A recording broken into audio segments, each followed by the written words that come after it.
저수지가 복원되면서 물 부족으로 농사를 지을 수 없었던 땅에 다시 농작물이 심겨지기 시작했다.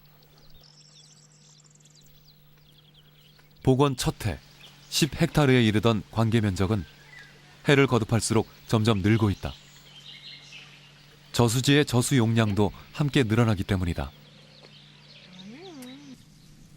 10,000제곱미터 크기의 고대 히타이트 저수지는 이제 마을의 상징이자 중심이 돼가고 있다. 마을 주민들은 이 저수지를 히타이트 선조들이 남긴 선물로 여기고 있다. 3250 yıllık bir Hitit barajı bugün yeniden baraj oldu ve Alacahöyük halkı Hitit dönemindeki gibi Hititler gibi sulu tarıma başladı. Bu açıdan bu baraj dünyada ilk örneği teşkil ediyor. Şu anda başka bir örneği yok.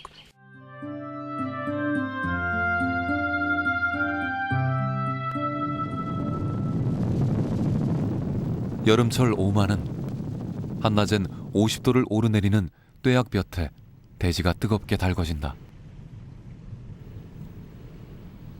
들려 큰 숨이 막힐 듯 메마른 땅이 끝없이 펼쳐져 있다. 그러나 아플라즈만큼은 별천지다. 그곳엔 맑은 물의 줄기찬 흐름과 유쾌하고 밝은 웃음이 항상 함께하고 있다.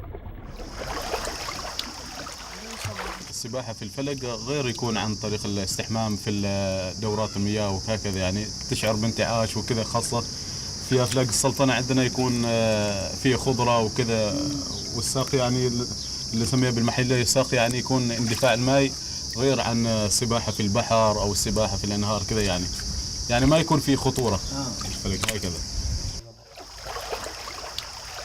지하 수로를 따라 흐르는 물이 지상으로 처음 드러나는 곳을 샤리아라고 부른다.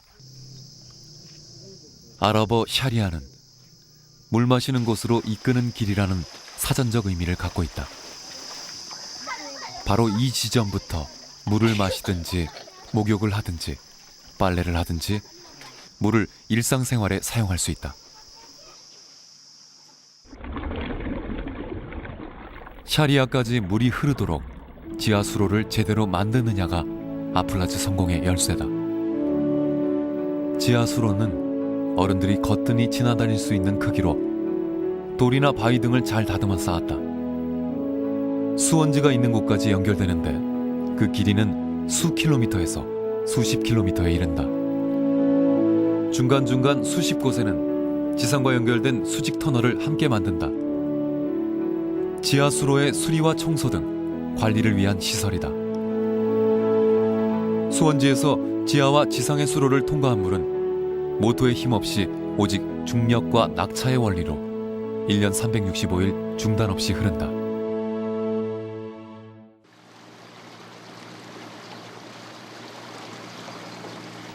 오만 중북부에 있는 알카트미는 아플라즈의 전형을 보여준다.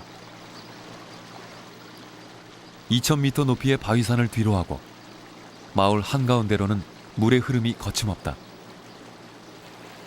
계절에 따라 수량의 차이는 있지만 마르는 경우는 결코 없다. 수원지에서부터 2.5km의 지하수로를 타고 내려온 물은 가장 먼저 지역의 통치와 방위를 맡는 성으로 흘러든다.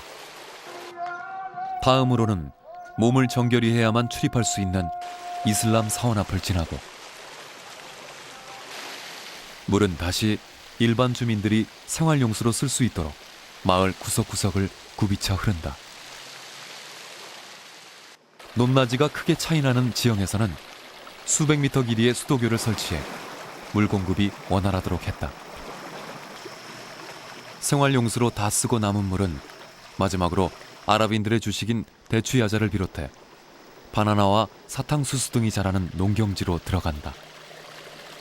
이곳 경작지만 100헥타르가 넘는다. 수로 곳곳에서는 빨래를 하거나 물놀이를 하는 모습도 쉽게 목격된다. 그러나 여기에도 원칙이 있다. 물을 마시는 것은 최상류에서, 물놀이는 그 다음, 빨래는 더 아래 구간에서 하도록 돼 있다. 아플라즈에 절대적으로 의존하는 이런 생활 방식은 수백 수천 년 전부터 내려오는 전통의 기반을 두고 있다. والبيوت والحيوانات ولا أي شيء ولا مساكن البيوت بني من البيوت منه ويشتغلوا أي شيء كل شيء من المزارع أي مزارع منه تلاقي ونخل توت كل شيء هذا من قديم الزمان. نعم إذا فرق ما موجود فما حد يعيش بالمياه. 두장옌으로 흐르는 물은 대부분 급류를 이룬다. 강폭에 비해 수량이 많기 때문이다. 아주 오래전에는 이 강물이 청두 지역에 홍수 피해를 주곤 했다. 그러면서 다른 지역은 물 부족으로 고통을 겪어야 했다. 이 문제를 해결한 것이 바로 수리시설 두장옌이다. 민강의 물줄기는 두장옌에 이르러 두 줄기로 갈라진다. 물고기 입처럼 생긴 윗주위라는 시설이 인공으로 만든 내강과 원래 강줄기인 외강으로 물길을 나눈다. 윗주위를 거쳐 들어온 내강 쪽의 강물은 병의 목처럼 생겼다고 해서 이름 붙여진 바오핑코우에 이른다.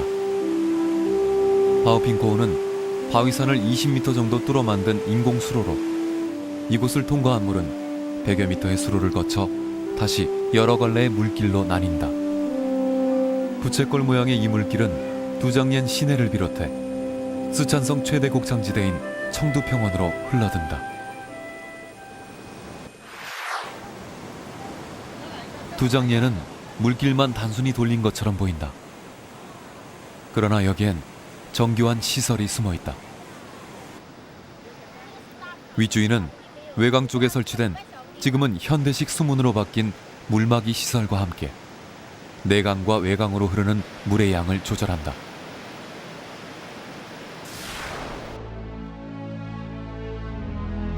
비가 많은 여름철엔 내강과 외강의 4대 6으로, 가물 때는 6대 4의 비율로 물을 배분한다. 하지만 바오핑코우로 들어오는 물이 너무 많으면 페이사옌이 다시 한번 물의 양을 조절한다. 윗주위의 반대편에 있는 나지막한 제방인 페이사옌은 바오핑코우에서 넘치는 물을 받아 외강, 즉 민강 본류 쪽으로 돌린다. 특히 물속에 섞여 떠내려오는 자갈과 모래의 80%를 외강 쪽으로 자동 배출하는 기능을 한다.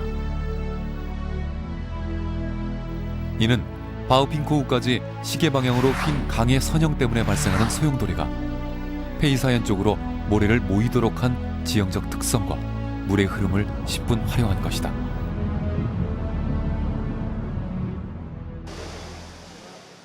강이나 계곡을 완전히 가로막는 댐 없이도 가능한 용수 조절 기능, 모래 등 퇴적물의 자동 배출 기능, 그리고 자연적인 관계작용. 이 3대 요소는 두장옌의 친환경성을 두드러지게 보여주는 부분이다. 而都江堰2000多年过去了，这个它和原来的环境没有什么改变，整个生态系统和原来一模一样。可以说像这样的系统的话，是最自然的、最生态的。这个是因为我们都江堰只能和同样的设施比，就是我们就和同样的水利设施比，和世界上所有的水利设施比，都江堰可以说是最生态的。 포도송이처럼 주렁주렁 달린 열매. 모양이나 맛 모두 우리의 대추와 비슷하지만 단맛은 몇 배나 더 강하다. 그냥 먹기도 하고 저장 기간을 늘리기 위해 말려 먹기도 한다.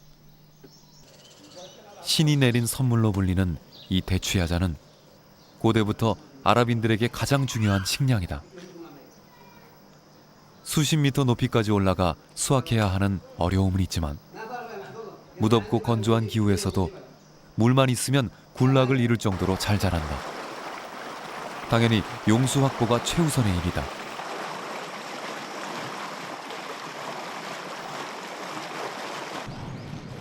아플라즈마다 대규모의 대추야자 과수원이 갖춰진 것은 용이한 물 공급 덕분이다.